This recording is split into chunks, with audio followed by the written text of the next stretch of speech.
Hi friends, எல்லோருக்கும் வணக்கம். எல்லோரும் எப்படி இருக்கீங்க? நல்லா இருக்கீங்களா? இன்றைக்கி அந்த கதையோட அடுத்த பகுதி தான் பார்க்க போகிறோம். அதுக்கு முன்னாடி நீங்கள் செய்ய வேண்டிய விஷயம் என்ன அப்படின்னு கேட்டிங்கன்னா, மறக்காமல் நம்ம சேனலை சப்ஸ்கிரைப் பண்ணிக்கோங்க. கீழே இருக்க பெல் பட்டனையும் கிளிக் பண்ணுங்கள். அப்போ தான் நான் போகிற வீடியோஸ் எல்லாமே உங்களுக்கு உடனுக்குடனே நோட்டிஃபிகேஷன் வரும். ஸோ மறக்காமல் சேனலை சப்ஸ்கிரைப் பண்ணிவிட்டு வீடியோ பாருங்கள் ஃப்ரெண்ட்ஸ். வாங்க நம்ம கதைக்குள்ளே போகலாம். நான் அடுத்த நாள் அம்மா கிட்ட இது மாதிரி சொன்னேன். எனக்காக நீங்கள் ஒன்றும் கவலைப்பட வேண்டியதில்லை. எனக்கு எப்போ குழந்தை பிறக்கணுமோ அப்போ குழந்தை பிறக்கும். நீங்கள் அதை வச்சுக்கிட்டு எதுவும் நீங்கள் குழப்பிட்டு இருக்க வேண்டாம்.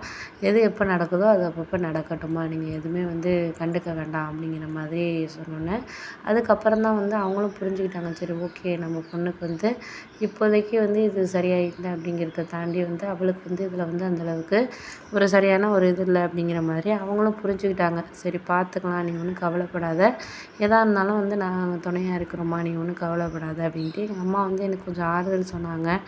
இருந்தாலுமே அவங்க ஆறுதல் சொன்னாலும் பண்ணாலும் செஞ்சாலுமே எனக்கு உள்ளுக்குள்ளே ஒரு பயம் இருந்துச்சு தான். ஏன்னா ஒரு 3 இயர்ஸ் ஆகிடுச்சு, பேபி இல்லை. மாமியார் வீட்டில் அந்தளவுக்கு கேட்குறதுக்கு ஆள் இல்லை. ஏன்னா அவங்க அவங்க பொண்ணோடு இருந்துக்கிட்டு அப்படி இருந்துகிட்டு இருந்தாங்களே தவிர எங்களை பற்றி கவலைப்படுறதுக்கோ ஒரு இது ஒரி பண்ணிக்கிறதுக்கோ எதுவுமே அவங்க யோசிக்கவே இல்லை. அவங்களுக்கு அவங்க பொண்ணு தான் முக்கியம் அப்படி இந்த மாதிரி தான் இருந்தாங்க.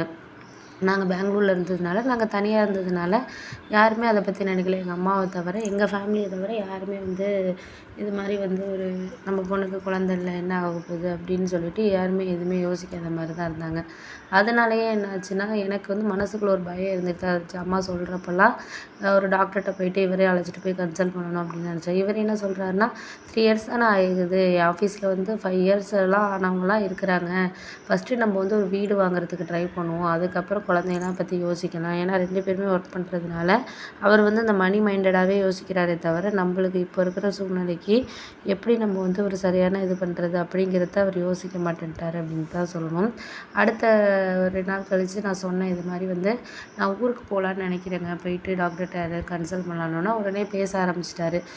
இது மாதிரி ஏன் எப்போ பார்த்தாலும் குழந்தை இது பண்ணுறதுலே இருக்கேன்னு, ஒரு 2 இயர்ஸ் போகட்டும், அதுக்கப்புறம் நம்ம ஒரு வீடு வாங்கிட்டோம்னா நீ ஒர்க்கு கூட போக வேணாம், நான் மட்டும் கூட ஒர்க்கு கண்டினியூ பண்ணுறேன், நீ ரிசைன் பண்ணிவிட்டு கூட நீ வீட்டில் இருக்கலாம், அதுக்கப்புறம் நம்ம பார்த்துக்கலாம் அப்படிங்கிற மாதிரி பேசினேன். நான் சொன்னேன், இப்போ அது குழந்தைங்கிறது நம்ம இப்போ வரும் அப்போ வரும் நம்மளாவே முடிவு பண்ண முடியாதுங்க, அதுவாக எப்போ கிடைக்குதோ அதுதான் நம்ம வாழ்க்கையில் சொல்ல முடியும் அப்படின்னோடனே, சரி, ஓகே, நீ சொல்கிறதெல்லாம் கரெக்டு தான், நான் இல்லைங்களே, இருந்தாலும் நம்ம ஒரு சில விஷயத்த கொஞ்சம் யோசித்து பண்ணணும் அப்படிங்கிற மாதிரி அவர் எனக்கு அட்வைஸ் கொடுக்க ஆரம்பிச்சிட்டாரு. நான் ஒரே வார்த்தையாக சொல்லிட்டேன், நீங்கள் சொல்கிறதெல்லாம் கரெக்டு தான், இருந்தாலும் எனக்கு ஒரு விஷயம் மனசுக்குள்ளே படுது அப்படின்னா அது கரெக்டாக தான் இருக்கும். நீங்கள் இப்போதைக்கு பணத்தை மட்டும் பார்க்குறீங்க, நம்ம பின்னாடி நம்ம காசு எல்லாம் இருந்தும் நமக்கு பேபி இல்லைன்னா அதுக்காக நம்ம மன உளைச்சலுக்கு ஆளாகிற மாதிரி இருக்கும். அதனால் முடிஞ்ச வரைக்கும் நான் சொல்கிறத கேளுங்க, முடிஞ்ச வரைக்கும் நம்மளால் என்ன பண்ண முடியுதோ அதை நம்ம எடுத்துக்கிட்டு போகிறது தான் நம்ம வாழ்க்கைக்கு நல்லது அப்படிங்கிற மாதிரி நான் சொன்னேன்.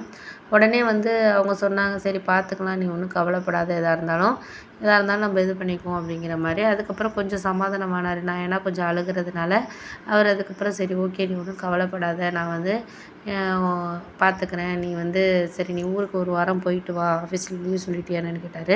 அதெல்லாம் நான் ஆஃபீஸ்லலாம் லீவ் சொல்லிட்டேன், அவரும் மேனேஜரும் ஓகே அப்படிங்கிற மாதிரி சொல்லிட்டார் அப்படின்னோடனே, அப்போனா நீ கிளம்பி போயிட்டு என்ன ஏதுன்ட்டு பார்த்துட்டு வா, அப்புறம் நானும் வரணுன்னா ஒரு 1 or 2 months போகட்டும், லீவ் எடுத்துகிட்டு 2 பேரும் போயிட்டு என்னன்ட்டு பேபிக்கு நம்ம போய் பார்ப்போம் அப்படின்னு சொல்லிட்டு சொன்னார். ஏன்னா இத்தனை வருஷத்தில் அவர் இந்த மாதிரி பேசுனதுங்கிறது எனக்கே ஆச்சரியமாக இருந்துச்சு. அப்போ தான் நினச்சேன், அம்மா கடவுள்கிட்ட வேண்டுறதுனால இவருக்கும் ஒரு மனசுக்குள்ளே ஒரு கவலைங்கிறது வர ஆரம்பிச்சிட்டு, கொஞ்சம் கொஞ்சம் வெளியில் பேசினாலும் ஆனால் மனசுக்குள்ளே இவளுக்கு கவலைங்கிறது இருக்குது அப்படிங்கிற மாதிரி எனக்கு புரிய ஆரம்பிச்சிட்டு, அதனாலேயே நான் என்ன பண்ணிட்டேன், சரி, நீங்கள் ஒன்றும் இது பண்ணிக்கிட்டு இருக்க தேவையில்லை, நான் எல்லாம் பார்த்துக்கிறேன் அப்படின்னு சொல்லிட்டு நான் அன்றைக்கி நைட்டே ட்ரெயினில் புக் பண்ணி கிளம்பிட்டேன். கிளம்புனதுக்கப்புறம் அம்மா எதிர்பார்க்கவே இல்லை, நான் வரேன்னு அம்மாக்கிட்ட சொல்லவே இல்லை. ஏன்னா அவங்க எனக்காக சில விஷயங்கள்லாம் ப்ரிப்பேர் பண்ணுவாங்க செய்வாங்கங்கிறதுனால, அவங்களே உடம்பு முடியாதவங்கனால நம்ம கொஞ்சம் சர்ப்ரைஸாகவும் இருக்கும், நம்ம நேரில் போயிருப்போம். ஏன்னா ஒரு 6 மாதம் ஆகுது ஊருக்கு போய் அப்படிங்கிறதுனால நம்ம போனோன்னா கொஞ்சம் சர்ப்ரைஸாகவும் இருக்கும் அவருக்கு அப்படிங்கிற மாதிரி நான் இது பண்ணேன். அடுத்த ஒரு 2 ஹவர்ஸ்லேயே நான் ஊருக்கு ரீச் ஆகிட்டேன். அப்போ தான் எனக்கு ஒரே யோசனையாகவே இருந்துச்சு, அம்மா எந்த மாதிரி யோசிப்பாங்க, என்ன பண்ணுவாங்க அப்படிங்கிற மாதிரி எனக்கு அந்த திங்கிங் தான் போயிட்டு இருந்துச்சு தவிர, அதை தவிர வேறு எந்த ஒரு இதுவுமே இல்லை அப்படிங்கிற மாதிரி தான் இருந்துச்சு. அடுத்த ஒரு 1 வீக்கில் பார்த்திங்கன்னா நான் வந்து சொன்ன மாதிரியே வந்து இது பண்ண மாதிரி இருந்துச்சு. அடுத்த ஒரு 1 வீக் வந்து நான் தங்க போனேன்னோனே அம்மாவுக்கு ரொம்ப ஹாப்பி ஆகிட்டாங்க. ஏன்னா வந்தால் ஒரு 2 டேஸ் தான் இருப்பேன், உடனே காரில் கிளம்பிடுவோம். அதனால அம்மாவுக்கு ரொம்ப சந்தோஷம். அதாவது 1 வாரம் இருக்க போகிறேன்னோன்னே அம்மா என்ன நினைக்கிறாங்கன்னா, பரவாயில்ல நம்ம பொண்ணு வந்து 1 வாரம் இருந்தாலும் நம்ம கொஞ்சம் ஏதாச்சும் டாக்டர்கிட்ட காமிச்சு நம்ம என்னென்னு கன்சிடர் பண்ணலாம் அப்படிங்கிற மாதிரி அவங்களுக்கு அந்த யோசனை தான் இருக்கே தவிர, என்னோடய குழந்தை இதை பற்றியே தான் அவங்க நினச்சிக்கிட்டு இருக்காங்களே தவிர, அதை தாண்டி வேறு எந்த ஒரு விஷயமே அவங்க வந்து லைஃப்பில் நினைக்கல அப்படிங்கிற மாதிரி தான் இருந்துச்சு. சரி ஓகே பார்த்துக்கலாம் அப்படின்னு சொல்லிட்டு அம்மா சொன்னாங்க.